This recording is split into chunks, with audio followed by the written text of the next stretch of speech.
Ini adalah rangkuman materi kimia medisinal berbasis in silico.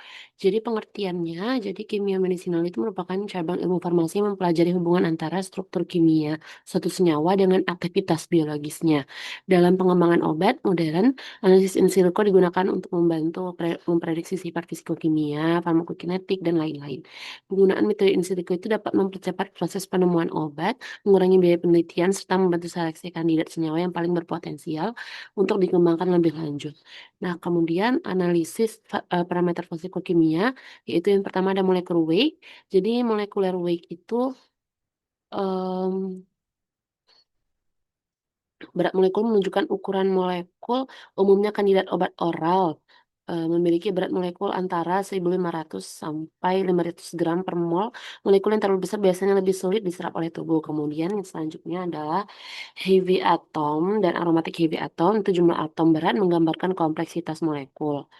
Nah, eee terlalu banyak atom aromatik dapat menyebabkan molekul menjadi terlalu planar dan lipofilik sehingga berpotensi menimbulkan sifat drug-like. Kemudian fraction CsP3 dia menunjukkan tingkat struktur tiga dimensi suatu molekul. Kemudian rotatable bonds mengabarkan fleksibilitas molekul. Semakin sedikit jumlah ikatan, maka molekul cenderung lebih stabil. Kemudian hydrogen bond donor dan hydrogen bond acceptor, topological polar surface area atau TPSA yang menggambarkan luas permukaan polar suatu molekul. Kemudian molar refractivity, yaitu yang menunjukkan volume atau ruang yang ditempati molekul. Kemudian hipofilisitas, yaitu dinyatakan dalam bentuk log P, yang dimana dia itu menggambarkan keseimbangan antara hidrofilik dan lipofilik.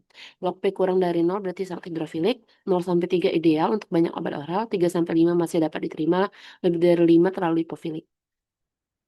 Kemudian solubilitas, kemampuan suatu senyawa untuk larut dalam pelarut, yang digunakan itu parameternya log S, lebih dari -2 sangat baik, -2 sampai -3 baik, -3 sampai -4 mulai bermasalah, -4 lebih itu kelarutannya rendah. Kelarutan yang baik sangat penting untuk meningkatkan absorpsi obat setelah pemberian oral.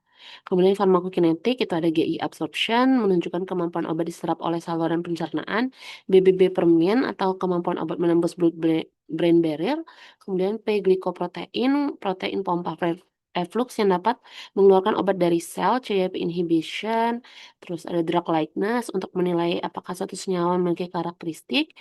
Terus di sini tuh ada terbagi lagi jadi Lipinski Rule of Five, terus Faber Rule, Gauss-Egan and Muegge Rules. Ini digunakan sebagai parameter untuk mengevaluasi sifat drug-like suatu senyawa. Kemudian evaluasi kimia medisinal itu ada PAINS atau Pain Assay Interference Compounds untuk mendeteksi senyawa yang berpotensi memberikan hasil positif, palsu. Kemudian Brain Alert untuk mengidentifikasi fragmen kimia. Kemudian Lead Lightness untuk suatu senyawa cocok digunakan sebagai lead compound, synthetic accessibility, tingkat kesulitan sintesisnya. Kemudian bold egg, ini tuh untuk memprediksi absorpsi usus dan penetrasi BBB. Kemudian prediksi toksisitas, ini menggunakan Protox untuk mengetahui keamanan suatu senyawa sejak tahap awal penelitian.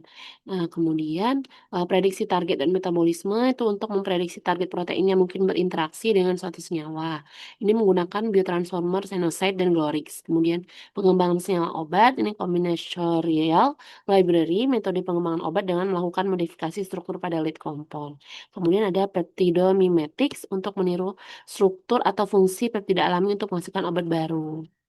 Sekian ringkasan dari saya. Terima kasih. Assalamualaikum warahmatullahi wabarakatuh.